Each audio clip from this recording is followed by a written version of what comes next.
അച്ഛൻ എവിടെടാ? എന്തിനാ? എനിക്ക് അത്യാവശ്യമായിട്ട് ഉപകാരം ചെയ്യണം. കുറച്ചു നേരത്തേക്ക് ഈ വീട് എന്റെ വീടാക്കണം, നിന്റെ അച്ഛനെ എന്റെ അച്ഛനും ആക്കണം. ഇത് രണ്ടും തീണ്ടിക്ക് കൊടുക്കുന്ന പ്രശ്നമില്ല. ഇനി ആരെന്ത് തലകുണ കേസ് പറഞ്ഞാലും എന്റെ അച്ഛനെ തൊട്ടടിക്കാൻ സമ്മതിക്കില്ല. എന്റെ അച്ഛനെ വാടകയ്ക്ക് ചോദിച്ചു വന്നിരിക്കാ. അച്ഛനെ നിന്നെ എവിടെയെല്ലാം തിരക്കിയതറിയോടാ? ഞാൻ ഇവിടെ ഉണ്ടെന്ന് നിന്റെ അടുത്ത് ആരുടെ പറഞ്ഞത്? അച്ഛ കൈക്ക് ഒരു ശ്രമം നടത്തി നോക്കിയതാ. എനിക്ക് അത്യാവശ്യമായിട്ട് നീ ഒരു ഉപകാരം ചെയ്യണോടാ. കേട്ടാ ഞെട്ടാത്ത എന്ത് ഉപകാരവും നിനക്ക് ചോദിക്കാം. പ്രഭാര പ്രഭു ഇങ്ങോട്ട് തിരിച്ചിട്ടുണ്ടോ? അയാൾ ഇങ്ങോട്ട് വരുന്നത്? എന്റെ അച്ഛൻ മാട്ടുപ്പെട്ടി മഹാദേവനെന്നാ ഞാൻ അയാളോട് പറഞ്ഞത്. നിനക്ക് പറ, ഈ ലോകത്ത് വേറൊരു അച്ഛനെ കിട്ടിയില്ലടാ. അന്ന് അറിയാതെ അങ്ങനെ പറഞ്ഞുപോയി. ഇനിയിപ്പോ ഒന്നും ചെയ്യാൻ പറ്റില്ല. ആ പ്രഭു 2-3 മണിക്കൂറുള്ള ഇവിടെ എത്തും. അയാളോട് വരുമ്പോ ഞാനും പാർവതി എന്തായാലും ഇവിടെ ഉണ്ടാവണം. അത് നടക്കില്ല. അത് നടക്കില്ല. നടക്കില്ലേ? വേണ്ട. അതോട് നിന്റെ ജീവിതം, എന്റെ ജീവിതം, ഇവന്റെ ജീവിതം 3 തകർന്ന് കൊഞ്ഞാട്ട പരുവത്തിലാവും. പുല്ലെല്ലാം നശിക്കണം. ഇടേ ഞാൻ തന്നെ ഒരു അഡ്ജസ്റ്റ്മെന്റിലാണ് ഇവിടെ നിൽക്കുന്നത്. ഒരു 3 മണിക്കൂർ നേരത്തേക്ക് മതിയാണ് എനിക്ക് അഡ്ജസ്റ്റ്മെന്റ്. അതേ ഞാൻ വെക്കണം.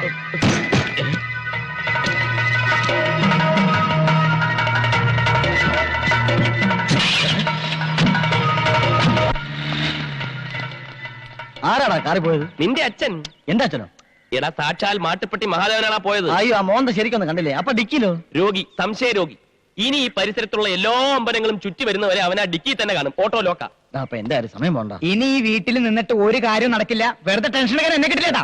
അങ്ങനെ അറുത്ത് മുറിച്ച് പറയാതടാ. നീ ചെല്ലേ, എത്രയും പെട്ടെന്ന് പാർവതിയും കൂട്ടി ഇങ്ങോട്ട് വാ. പിന്നെ ഒരു കാര്യം, 3 മണിക്കൂർ കൂടുതൽ ഇവിടെ നിൽക്കരുത്. നീ എന്താ ചെയ്യാൻ പോണേ? ഒരു ജീവൻ മരണ പോരാട്ടം. അപ്പൊ ലക്ഷ്മി? ലക്ഷ്മിയുടെ അച്ഛൻ മരിച്ചു. എപ്പോ? ഇപ്പോ. ലക്ഷ്മി, ലക്ഷ്മിയുടെ അച്ഛൻ. അയ്യോ, അച്ഛൻ എന്ത് പറ്റി? നീ ടെൻഷൻ ആവാതെ ഞാൻ പറയുന്നു. ഒന്നും പറയണ്ട, എനിക്ക് എന്റെ അച്ഛനെ ഇപ്പൊ കാണാം.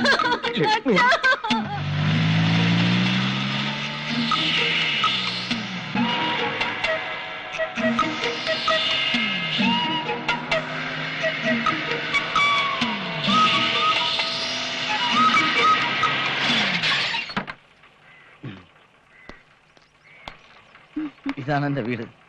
അച്ഛന്റെ മനസ്സുമാറി നമ്മളെ ഇങ്ങോട്ട് തിരിച്ചു വിളിച്ചത് നിന്റെ ഭാഗ്യമാണ്. പിന്നെ അച്ഛനെ പറ്റി ഞാൻ എല്ലാം പറഞ്ഞിട്ടുണ്ടല്ലോ. എന്ത് ചോദിച്ചാലും മറുത്തൊന്നും പറയരുത്. അച്ഛനാണെങ്കിൽ സ്ത്രീകൾ മറുപടി പറയുന്ന ഇഷ്ടമേ ഇല്ല. പിന്നെ ഇവരൊക്കെ എത്ര നിർബന്ധിച്ചാലും ഒരു 2-3 മണിക്കൂറിൽ കൂടുതൽ നമ്മൾ ഇവിടെ നിൽക്കുന്ന പ്രശ്നമേ ഇല്ല. പിന്നെ എവിടെ പോകും? നമ്മൾ ഊട്ടിക്ക് പോകുന്നു ഹണിമൂണിന്. വന്ന് കയറും മുമ്പ് പോയാ അച്ഛനും അമ്മയ്ക്കും എന്ത് തോന്നും? ഒന്നും തോന്നാതിരിക്കാനായി പോകുന്നത്. ഇവൻ നമ്മുടെ അപ്പുറത്തെ വീട്ടിലെ ഡ്രൈവർ ആയിരുന്നില്ലേ? അതന്ന്. ഇപ്പൊ ഇവിടുത്തെ ഡ്രൈവറാ. ഡ്രൈവർ ഇങ്ങ വന്നേ. അച്ഛൻ എന്തിയാടാ? അച്ഛൻ പുറത്തു പോയി. എന്നാ വാ, നമുക്ക് കാത്തോട്ടിരിക്കാം. വേണ്ട വേണ്ട, ആദ്യമായിട്ടല്ലേ, അവര് വന്നിട്ട് കേറിയാ മതി. എന്താ മോളെ ഇത്? ഞാൻ പറഞ്ഞിട്ടില്ലേ അച്ഛന് ഈ ആചാരങ്ങളിലൊന്നും ഒരു വിശ്വാസവും ഇല്ല. നീ വലത് കാലം വെച്ച് ഐശ്വര്യമായിട്ട് കയറുക. വാ. ഇതാരാ? ഇത് ഇവിടുത്തെ വേലക്കാരിയാ. അച്ഛൻ മുഹൂർത്തത്തിൽ തന്നെ എത്തി. ഭാഗ്യം. അതെ, അച്ഛന്റെ കാഴ്ചപ്പാട് നീ ഇവിടെ വന്നിട്ട് ഒരുപാട് നാളായി. ഞാനത് മറന്നു. അല്ല, ഇതാരാ വന്നിരിക്കുന്നത് നോക്കിയേ. ദൈവമേ, നിനക്ക് നന്ദി. പെട്ടെന്ന് ഇങ്ങ് എത്തിക്കാൻ തോന്നിയല്ലോ. എന്തുവാണ് നോക്കിക്കുന്നത്? അച്ഛന് ചായ എടുത്തുണ്ടോ? ഇവനെന്താടി എവിടെ? ഇവിടുത്തെ ഡ്രൈവർ. വിവരമില്ലല്ലോ. ഉണ്ടാവത്തിടേ. നല്ല വീടാണ് കേട്ടോ, സെറ്റപ്പ്. നിങ്ങളൊക്കെ സന്തോഷമായിട്ട് കഴിയുന്ന അറിഞ്ഞാൽ മതിയുടെ എനിക്ക്.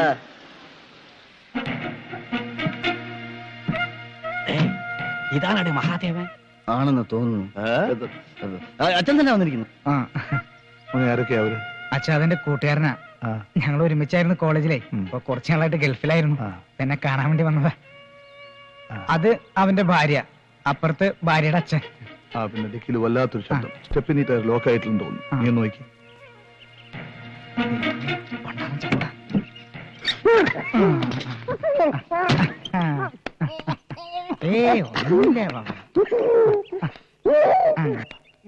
നമസ്കാരം. നന്നായി വരട്ടെ. എന്നെ മനസ്സിലായോ? എന്തരോ എന്റെ മോളെയാണ് ഇവൻ കെട്ടിയിരിക്കുന്നത്. ഓ, മനസ്സിലായി. അകത്തോട്ടിരിക്കാം. ഞാനൊന്ന് അകത്ത് പോയി റെഡി ആയിട്ട് ഉടനെ വരാം. ധൃതിയൊന്നുമില്ലല്ലോ. എന്തൊരു ധൃതി? റെഡി ആയിട്ട് വരി. എന്റെ മോള് ഭാഗ്യവതിയാണ് കേട്ടാ. എന്തൊരു തങ്കപ്പെട്ട മനുഷ്യൻ. അതെ. നീ എന്തരടെ നോക്കി നിൽക്കുന്നത്? ചുമ്മാ എനിക്ക് റസ്റ്റ് വേണം. വാ.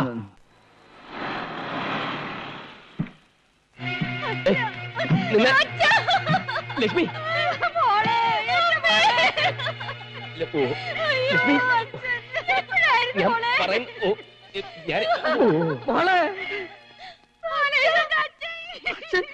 അയ്യോ, എപ്പോഴായിരുന്നു?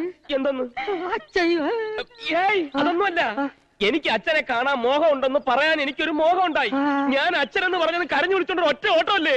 എത്ര ഞാൻ പറയാൻ ശ്രമിച്ച് കേൾക്കണ്ടേ? അതാണ് മനപ്പൊരുത്തം എന്ന് പറയണത്. ഞങ്ങൾ രണ്ടുപേരും അങ്ങോട്ട് വരണമെന്നും ചൊല്ലി ഇറങ്ങിയതാണ്. അപ്പോഴാണ് നിങ്ങൾ ഇങ്ങോട്ട് വന്ന് കയറിവിട്ടത്. വരും പോവാൻ. എന്തിന്? മരുമോന്റെ വീട്ടിലോട്ട് വരാൻ അമ്മാവി അച്ഛനും അമ്മാവി അമ്മയ്ക്കും പ്രത്യേകിച്ച് കാരണമല്ല വേണോ? സംഭവം ശരി തന്നെ. പക്ഷെ ഈ തിരക്കിനിടയിൽ ഇതിനൊക്കെ എവിടാ സമയം? എന്തൊരു ദാ, തിരക്ക്? ലക്ഷ്മിയുടെ അച്ഛൻ എന്ന് പറഞ്ഞാൽ എന്റെ അച്ഛൻ, എന്റെ അച്ഛൻ എന്ന് പറഞ്ഞാൽ ലക്ഷ്മിയുടെ അച്ഛൻ. അതാണല്ലോ അതിന്റെ ഒരു രണ്ടുപേരും മരിക്കുന്നില്ല. മഹാഭാഗ്യം. നീ വന്നേ, നീ വന്നേ. അച്ഛനമ്മയും കൂടെ വന്നോട്ടെ. ഒന്നുകൂടെ ഒന്ന് ആലോചിച്ചിട്ട് ഇനി പോരെ. എന്തിനാ ആലോചിക്കാൻ? ലീലേ പെട്ടിടേ. അല്ല അല്ല, വാ വരട്ടെ. രണ്ടുപേരും രണ്ടായിട്ട് ഇയാൾ എന്റെ തനി വാ. ആ വരുന്ന. ഓ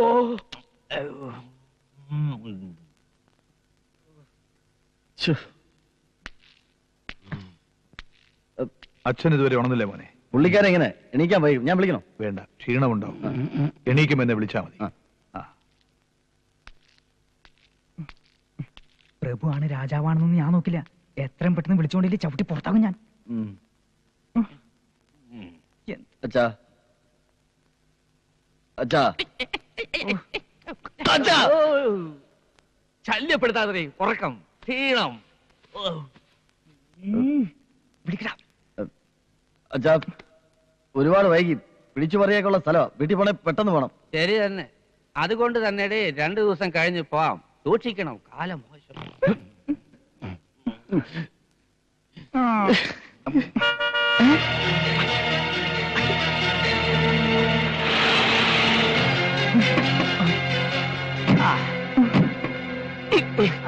അവരെല്ലാം പോയില്ലേ? എല്ലാം അകത്തുണ്ട്. കാരണം മോനെ എന്താ അച്ഛാ? അവൻ മറ്റൊരല്ലേ? ഏയ് അല്ലല്ല, ഇവൻ കണ്ണപ്പനല്ലേ? കണ്ണപ്പൻ കണ്ണപ്പൻ. ആ. ഞങ്ങള് വിമാനത്തിൽ വെച്ചുള്ള പരിചയമല്ലേ, ചുമ്മാ കാണാൻ വേണ്ടി വന്ന്. എന്തരടെ പേടിപ്പിക്കണത്? അവൻ എന്തായിരുന്നു ഇവിടെ വന്നത്? കണ്ണപ്പന്റെ കൂടെ വന്ന അതിഥി അതിഥി. ഇവൻ എന്റെ ശത്രുവാണ്. വീട്ടിൽ വന്ന ശത്രുവിനെ മാനിക്കണം. എവരെല്ലാം കൂടി എന്തിനിടെ ഇങ്ങോട്ട് വന്നത്? ഞങ്ങള് പഴയ സുഹൃത്തുക്കളല്ലേ. ഞാൻ കുടുംബസമയം ക്ഷണിച്ചിട്ട് വന്നാ. ഓ, എന്റെ ശത്രുവാണവൻ. എത്രയും വേഗം പറഞ്ഞു വിടണം. എനിക്ക് ചൊറിഞ്ഞോണ്ട് വരട്ടെ. ശരി. ഉറക്കമൊക്കെ സുഖമായിരുന്നോ? ശരിയായില്ല തേവേട്ട, എവന്റെ ശല്യം. അല്ല, ഇതാരാ? വന്നാട്ട് വന്നാട്ട് വന്നാട്ട്. നീ ഇതെവിടെ പോയി? ഞാൻ വീട് വരെ ഒന്ന് പോയതാ. ആഹാ, പ്രഭു, എന്തൊരു തേവേണ്ണ? ഇത് മിസ്റ്റർ കുബേരൻ. വാ, ഞങ്ങൾ ഒരുപാട് കാലമായിട്ട് നേരിട്ട് അടുത്തറിയുന്നവര് തന്നെ. അടുത്താലേ വേഷ അറി. ആരാ അത്? യൂണിയൻകാരോ?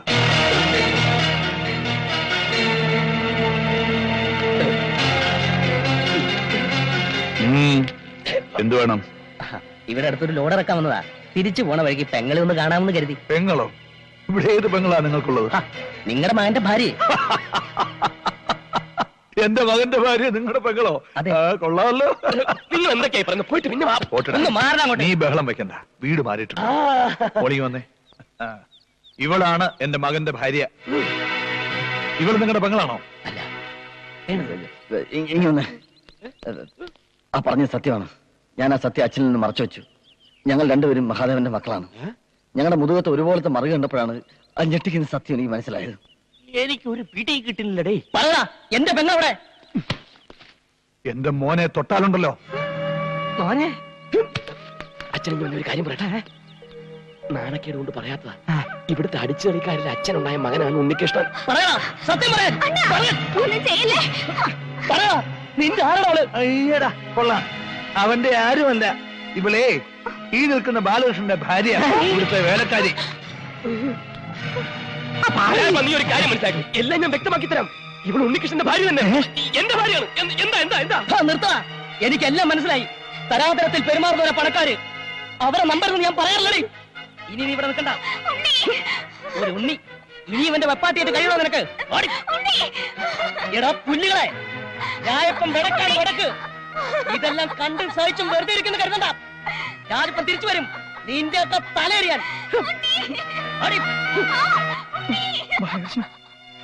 മഹാദേവാട്ടെ, നിന്റെ കൂടെ എനിക്കൊരു ബഹുമാനം ഉണ്ടായിരുന്നു. സത്യം പറയട്ടെ, നിനക്ക് എത്ര പിള്ളേരും? അടിച്ചുകളിക്കാരിലും അല്ലാതെ ഉണ്ടായതും ചേർത്ത് പറ. എത്ര നൊന്തുവാ? ഒരു തേവേണ്ണ. എടോ, കുടുംബത്തിൽ പറഞ്ഞവനാണ് ഈ മഹാദേവൻ. മഹാദേവൻ ഈ ഭൂമിയിൽ ഒരേ ഒരു സന്തതിയേ ഉള്ളൂ. ഈ നിൽക്കുന്ന എന്റെ മകൻ ഉണ്ണികൃഷ്ണൻ. അപ്പൊ ഈ നിൽക്കണവൻ നിന്റെ മോനല്ലേ? അല്ലടോ. യവനാ? അല്ല. എന്താടാ ഇതൊക്കെ? ആരാടാ ഇവരൊക്കെ? ഇനി അവനെ അടിക്കരുത്, അവൻ പാവാണ്. ഞാൻ പറയാം, ഞങ്ങൾ രണ്ടുപേരും മാട്ടുപ്പെട്ടി ചന്തയിലെ കൂലിക്കാരാ, വെറും കൂലിക്കാര്. പണം മോഹിച്ച് പണക്കാരുടെ കോലം കെട്ടി ഇവരുടെയൊക്കെ മക്കളെ പറ്റിച്ച് കല്യാണം കഴിച്ച ചതിയന്മാരാ. ഇപ്പൊ ഇവിടെ നിന്ന് വിളിച്ചിറക്കേണ്ട ചെന്താമരയാ ഉണ്ണിയുടെ ഭാര്യ. അവക്ക് വേണ്ടിയാ ഉണ്ണി ഇതിനൊക്കെ കൂട്ടുന്നത്. നീയൊക്കെ മനുഷ്യനാവിടെ? എവരൊക്കെ കൂടെ നമ്മളെ ചതിച്ചല്ലോടെ കുമാരാ.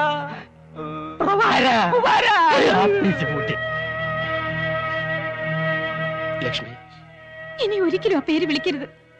ഞാൻ എന്ത് ദ്രോഹം നിങ്ങൾക്ക് ചെയ്തത്? എന്റെ അച്ഛൻ എന്ത് തെറ്റാ നിങ്ങളോട് ചെയ്തത്? ഇത്രയും ക്രൂരത ഞങ്ങളോട് വേണമായിരുന്നോ?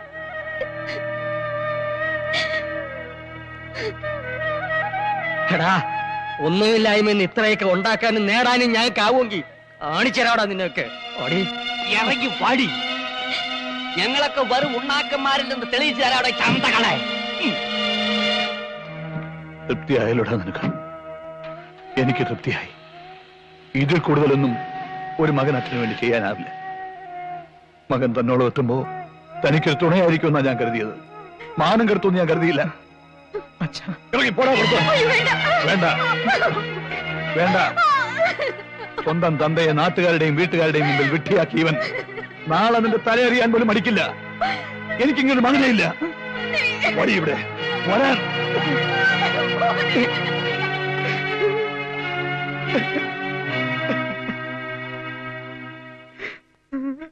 എടേ പ്രഭാര, എന്തേ ഞാനും നീ ഇതുപോലെ നേരത്തെ ഒരുമിച്ചിരുന്നെങ്കിൽ നമുക്ക് ഈ ചതിവ് പറ്റുമായിരുന്നോടെ? ഇനിയിപ്പൊ അതൊക്കെ പറഞ്ഞിട്ട് എന്തൊരു കാര്യം?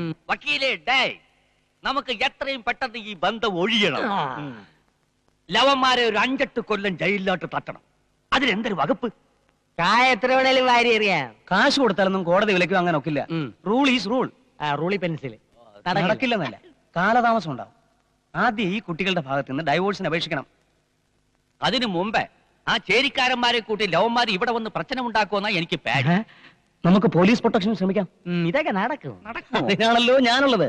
ഇപ്പൊ പുതുതായി ചാർജ് ചെയ്ത SI ആളപ്പം പരിക്കന. നമുക്ക് അദ്ദേഹത്തിന് ഒരു പെറ്റീഷൻ കൊടുക്കാം, വിവാഹത്തട്ടിപ്പിന്റെ പേരിൽ.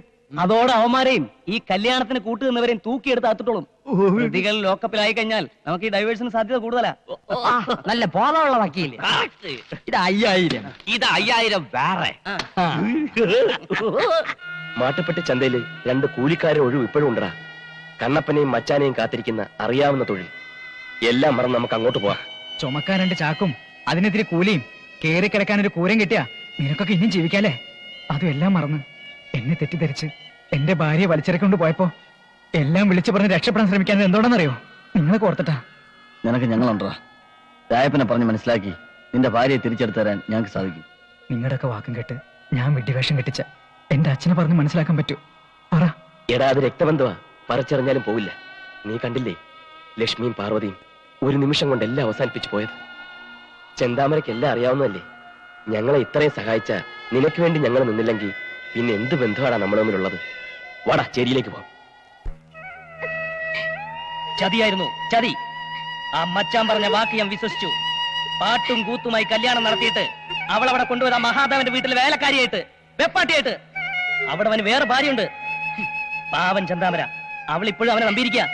അവനോട് ഉടമ്പ് വെട്ടി പീസ് പീസാക്കണം. ഇനിമേ ഒരുത്തനും നമ്മ ഏമാത്തക്കൂടാது. நான் அந்த மாட்டுப்பட்டி மச்சான பார்க்க போறேன். நீங்க எல்லாம் என் கூட இருக்கலாம். இது நம்ம மான பிரச்சனை. வாடா.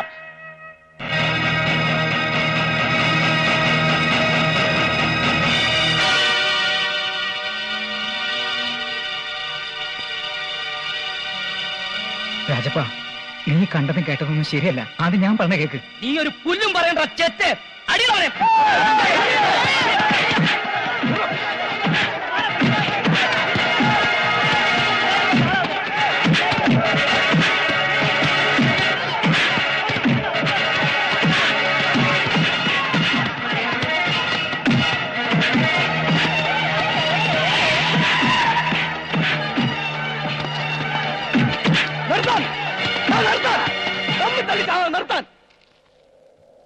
ആരുടെ കൂട്ടത്തിൽ മാട്ടുപ്പെട്ടി മച്ചാൻ? ഞാനാ. ഓ, അപ്പൊ നീ കണ്ണപ്പൻ. നല്ല തടിയുണ്ടല്ലോടെ 2 എണ്ണത്തിനും. 2 തന്നാല് ലോക്കപ്പ് കിടന്ന് ചാവില്ല. എന്തിനാണ് ഇവിടെ കിടന്ന് അഭ്യാസം കാണിക്കുന്നത്? ഞാൻ പറയാം സാർ, എന്റെ പെങ്ങൾ ചെന്താമരെ ചതിച്ച് കല്യാണം കഴിച്ചത് ഇവനാ. കൂട്ടുനിന്ന് ഇവന്മാരും. എന്താണ് അതിന്റെ പേര്? ഉണ്ണികൃഷ്ണൻ. ഉണ്ണികൃഷ്ണൻ, 3-ാം പ്രതി. നീയൊക്കെ നന്നായിട്ട് അഭിനയിക്കും അല്ലേ? ശ്രമിച്ചാൽ ഒരു ഓസ്കാർ വരെ കിട്ടുമല്ലോടാ. ആട്ടെ, എത്ര നാളായി പരിപാടി തുടങ്ങിയിട്ട്? ഏത് പരിപാടി? വിവാഹ തട്ടിപ്പ്. ഇതുവരെ എത്ര കല്യാണം കഴിച്ചു?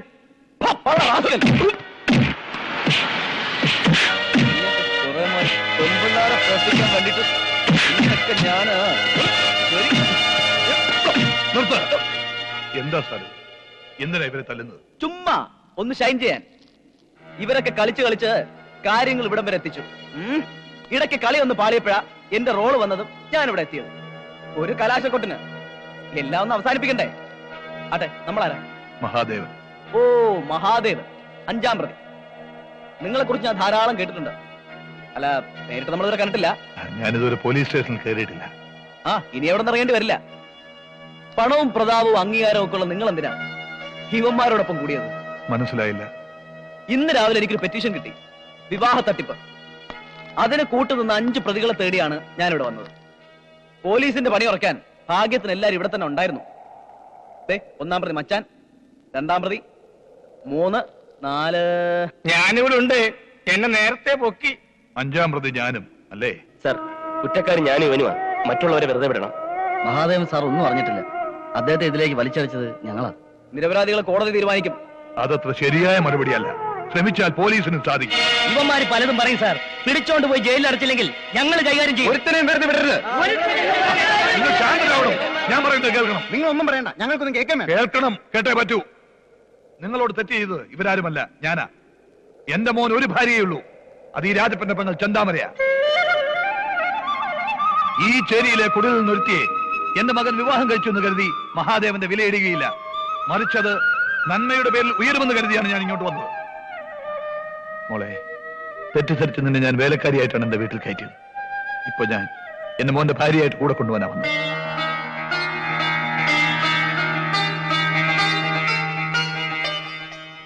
കൊള്ളാം. നിരപരാധിത്വം തെളിയിച്ച് ഇവരുടെ പ്രശ്നം സോൾവ് ചെയ്തു അല്ലേ? ന്യായമല്ലാത്ത ഒരു കാര്യത്തിൽ ഞാൻ ഇടപെടാറില്ല. ഒരു കാര്യം മനസ്സിലാക്കണം. പെൺകുട്ടികളുടെ വീട്ടുകാർ മുൻകൈ എടുത്താണ് ഇവരുടെ വിവാഹം നടത്തിയത്. സാക്ഷികളായി ഒപ്പിട്ടത് അവരുടെ മാതാപിതാക്കൾ. രജിസ്റ്റർ പരിശോധിച്ചാൽ സാറിന് അത് മനസ്സിലാവും. നിയമാനുസൃതം നടന്ന കല്യാണത്തെ തട്ടിപ്പെന്ന് പറയാൻ പറ്റുമോ? ഞങ്ങളുടെ ഭാര്യമാരെ തടഞ്ഞു വെച്ചിരിക്കുകയാണെന്ന് പറഞ്ഞ് ഞങ്ങളാണ് ആദ്യം പരാതി തന്നിരുന്നെങ്കിൽ സാറിന്റെ നടപടി എന്തായിരിക്കും? സാർ ആർക്ക് വേണ്ടി നിയമം കയ്യിലെടുക്കും? സാർ, ചിന്തിക്കാനും പ്രവർത്തിക്കാനും ഇരുകൂട്ടർക്കും അവസരം കൊടുക്കണം. ഒന്നിച്ചു നിർത്തി അവരോട് ചോദിച്ചുകൂടെ? സത്യം അങ്ങനെ അല്ലെങ്കിൽ ഇവരെ ശിക്ഷിക്കണം. നിങ്ങൾ ചെന്ന് വിളിച്ചാൽ ആ പെൺകുട്ടികൾ ഇറങ്ങി വരൂ. എങ്കിൽ ഈ പെറ്റീഷന് വില ഉണ്ടാവില്ല. ഉറപ്പുണ്ടെങ്കിൽ കേറിക്ക വണ്ടിയിലോട്ട്, നമുക്ക് അങ്ങോട്ട് പോവാം. വാ കുട്ടികളെ. മച്ചാനെ, ഞങ്ങളുണ്ട് കൂടെ. വാടാ.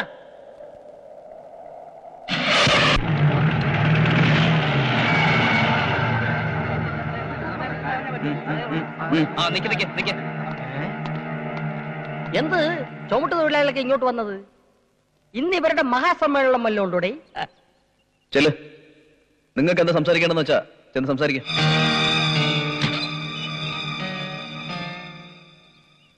എന്തരാണ് വാലേഷം മുതലാളി? ദൂരദർശനന്റെ പണി എവിടം വരെ ആയി? എപ്പോഴാണ് ഇംഗ്ലീഷ് രാമായണം TV കാണിക്കാൻ പോണത്? എന്തരടേ ഇവിടെ വെച്ച് പിന്നെയും കാറിന്റെ ആക്സിൽ ഒടിഞ്ഞാടേ? മതി മതി, ഇനി വിഷയത്തിലേക്ക് കിടക്കാം. എന്തൊരു വിഷയം? വിഷയം പറ. ഇതെന്തൊരു പള്ളിക്കൂടാ? ഞങ്ങളെ പറ്റിച്ച ചതിയന്മാരാണ് ഇവര്. കല്യാണ തട്ടിപ്പ് വീരന്മാര്. സത്യം പറടാ, നീയൊക്കെ ഇതുവരെ എത്ര പെമ്പിള്ളേരെ കല്യാണങ്ങൾ കഴിച്ചിട്ടുണ്ട്? എത്ര പെമ്പിള്ളേരുടെ ജീവിതം നീയൊക്കെ നശിപ്പിച്ചിട്ടുണ്ടേ? എത്ര പെമ്പിള്ളേരുടെ തന്തമാര് ആവാനും സഹിക്കാൻ വയ്യാതെ തൂങ്ങി ചത്തിട്ടുണ്ട്. അച്ഛാ, അച്ഛനോ? ആരടാ അതിന്റെ അച്ഛൻ? കരക്കരുത പിന്നാക്കെ മലക്കറിയും ചമന്ന് നടക്കുന്നത് നീ എന്നെ ഇനി അച്ഛാന്ന് വിളിച്ചാലുണ്ടല്ലോ അടിച്ച് നിന്റെ കവാല കുട്ടി പൊളന്നളി കാവറയ്ക്ക് വടുവാ. എന്റെ അമ്മോ, ഇതായിരുന്നു എന്തരാ? ഇവർ രണ്ടുപേരും കൂലികളാ. മാട്ടുപ്പെട്ടി ചന്തയിലെ നല്ല 1-ാം തരം ചുമട്ടുകാര്.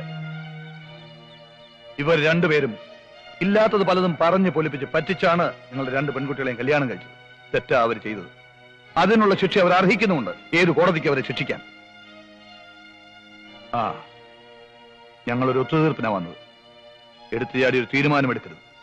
ഇവരെ നിങ്ങൾ ഇനി എങ്ങനെ ശിക്ഷിച്ചാലും നഷ്ടപ്പെട്ടു പോയ നിങ്ങളുടെ കുട്ടികളുടെ ജീവിതം തിരിച്ചു കിട്ടുമോ? ചീത്തപ്പേര് മാറുമോ? പിലാച്ചപ്പി. എന്തിന് പിലാച്ചപ്പി? ഞാൻ ഉപദേശം തരാൻ ഇയാൾ ആരുവാ? ചട്ടമ്പി സ്വാമിയാണോ? ഏവന്മാരുടെ വക്കാലത്ത് വാങ്ങിച്ചുകൊണ്ട് വന്നിരിക്കണ തന്റെ അടുത്ത് ഞങ്ങൾക്ക് സംസാരിക്കേണ്ട ഒരാവശ്യമില്ല. നിങ്ങളോട് സംസാരിക്കേണ്ട കാര്യം എനിക്കുണ്ട്. കാരണം നിങ്ങൾ കൊടുത്ത പെറ്റീഷനിലെ 5-ാം പ്രതിയാണ് ഞാൻ അങ്ങനെ പ്രതിയായെന്ന് എനിക്കറിയണം. അത് ഞങ്ങൾ കോടതിയിൽ പറഞ്ഞോളാം. സാറേ, ഏവന്മാരുടെ പുക്കിൾ നോക്കി നല്ല 4 താങ്ങി. ഇനി ഒരിക്കലും ഒരു കല്യാണത്തെ കുറിച്ച് ചിന്തിക്കരുത്. എന്താ നിങ്ങൾക്ക് വിചാരം? പോലീസ് എന്താ സ്വിച്ചിട്ട് അപ്പുറത്തേക്ക് യന്ത്രങ്ങളോ അതോ ബുദ്ധിയില്ലാത്ത കഴുതകളോ? വെറുതെ അല്ലല്ലേ, പരാതി എന്നിട്ടല്ലേ. ചുട്ടു വേണേ പറയും തരാം.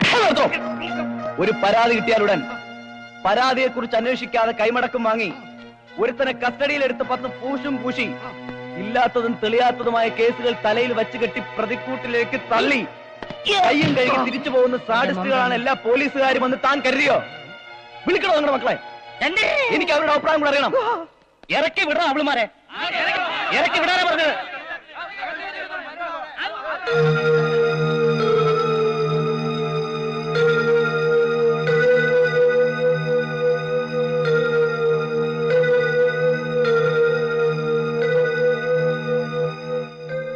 ലക്ഷ്മി, പേരെടുത്ത് വിളിക്കാൻ പോലും അർഹതയോ അധികാരവും ഞങ്ങൾക്കില്ല. കേട്ടതും അറിഞ്ഞതും എല്ലാം സത്യമാണ്. ഞങ്ങൾ ചുമട്ടുകാരാ. നിങ്ങളുടെയൊക്കെ ഭാഷയിൽ പറഞ്ഞ വെറും കൂലികൾ. ചന്തയില് തമ്മിൽ തല്ലിയും പിണങ്ങിയും കഴിഞ്ഞപ്പോ ഞങ്ങൾക്ക് കുറെ രൂപ ഉണ്ടാക്കിയ കൊള്ളാൻ തോന്നി. അതും വാശിപ്പുറത്ത്. പിന്നെ മറ്റൊന്നും ചിന്തിച്ചില്ല.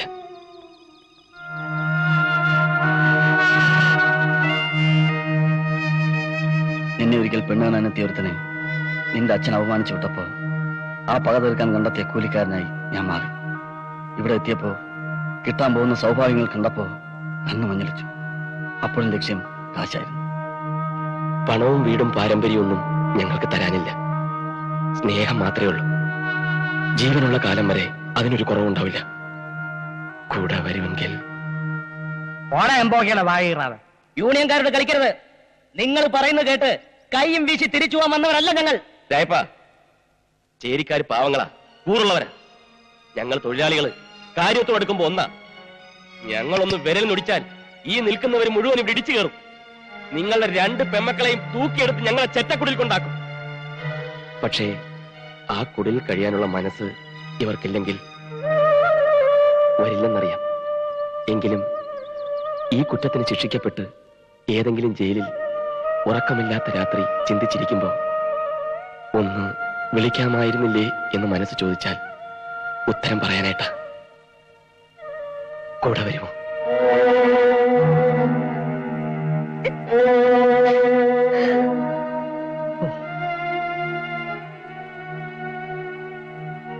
മറുപടി എന്തും പറഞ്ഞോളൂ, മടിക്കണ്ട. വെറുപ്പാണ് എപ്പോഴും മനസ്സിലെങ്കിൽ ഒരിക്കലും നിന്റെ ജീവിതത്തിന്റെ 7 അയലെത്തി ഞാൻ വരില്ല.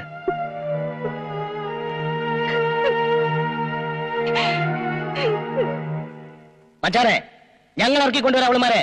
മച്ചാൻ ഒന്ന് പറഞ്ഞാൽ മതി. വേണ്ട, എനിക്ക് വേണ്ടി ആരും ബഹളം ഉണ്ടാക്കണ്ട. വെറുതെ അതിമോഹം കൊണ്ട് സാറിനും ചീത്തപ്പേരുണ്ടാക്കി. മഹാദേവൻ സാറ് ഞങ്ങളോട് ക്ഷമിക്കണം, പൊറുക്കണം. സാറിന് ഞങ്ങളെ കൊണ്ടുപോവാം. വിവാഹ തട്ടിപ്പിലൂടെ ഇവരെ വഞ്ചിച്ചത് ഞങ്ങളാ. എന്ത് ശിക്ഷ ഏറ്റുവാങ്ങാനും ഞങ്ങൾ തയ്യാറാ. കോൺസ്റ്റബിൾ,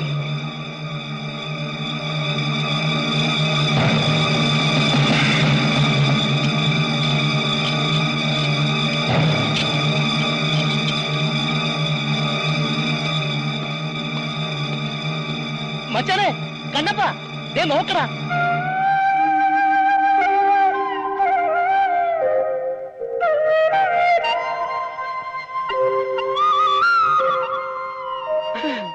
എങ്ങോട്ട് പോകണ്ടേ? ഞങ്ങളെ തടയാൻ എന്ത് അവകാശം നിങ്ങൾക്കുള്ളത്? ഞങ്ങൾ പോണത് ഞങ്ങളുടെ ഭർത്താക്കന്മാരുടെ വീട്ടിലേക്കാ. എടി, ലവന്മാര് വെറും കൂലികളാണടി. എന്റെ അമ്മയെ കെട്ടുമ്പോ അച്ഛൻ ഇതുപോലെ ഒരു കൂലി ആയിരുന്നില്ലേ? തലയിലെട്ടിന്റെ പിൻബലത്തിൽ കുറച്ച് കാശുണ്ടായിപ്പോയി. അതിൽ അഹങ്കാരം മൂത്ത് നിങ്ങൾ പരസ്പരം ഏറ്റുമുട്ടിയപ്പോ ഓർത്തോ ഞങ്ങളുടെ ഭാവിയെ കുറിച്ച്? അന്വേഷിച്ചോ ഞങ്ങൾ കെട്ടാൻ പോണ ചെറുക്കനെ കുറിച്ച്, ചെറുക്കന്റെ വീടിനെ കുറിച്ച്, തറവാടത്തെ കുറിച്ച്, ജോലിയെ കുറിച്ച്? ഭാഗ്യത്തിന് ഞങ്ങൾക്ക് കിട്ടിയ ചതിയന്മാരെയല്ല, സ്നേഹമുള്ളവരെയാ, നല്ലവരെയാ. ഞങ്ങളെ പറ്റിച്ച് ഉള്ള പണ്ടവും പണവും അടിച്ചെടുത്ത് ഒക്കെ തിരുത്താൻ ഒരു കുട്ടിയും തന്നിട്ട് അവർക്ക് വേണമെങ്കിൽ മുങ്ങാമായിരുന്നു. ജീവിതകാലം മുഴുവൻ ഞങ്ങളോടൊപ്പം കഴിയാനായി കുറേയേറെ കള്ളങ്ങൾ പറഞ്ഞവർ പിടിച്ചു നിൽക്കാൻ നോക്കി. ആ തെറ്റൊക്കെ ഞങ്ങൾ ക്ഷമിച്ചു.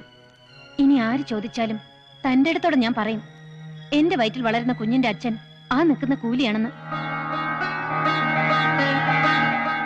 കേട്ടില്ല ഇവര് പറയുന്നത്? ഒരുപക്ഷെ 100 ജന്മം പുണ്യം ചെയ്ത തലമുറയിലെ പിന്തുടർച്ചക്കാരായിരിക്കും നിങ്ങൾ. അല്ലെങ്കിൽ ഇതുപോലുള്ള ഭാര്യമാരെ കിട്ടില്ലടാ. കോൺസ്റ്റബിൾ ആ വിലം കഴിക്ക.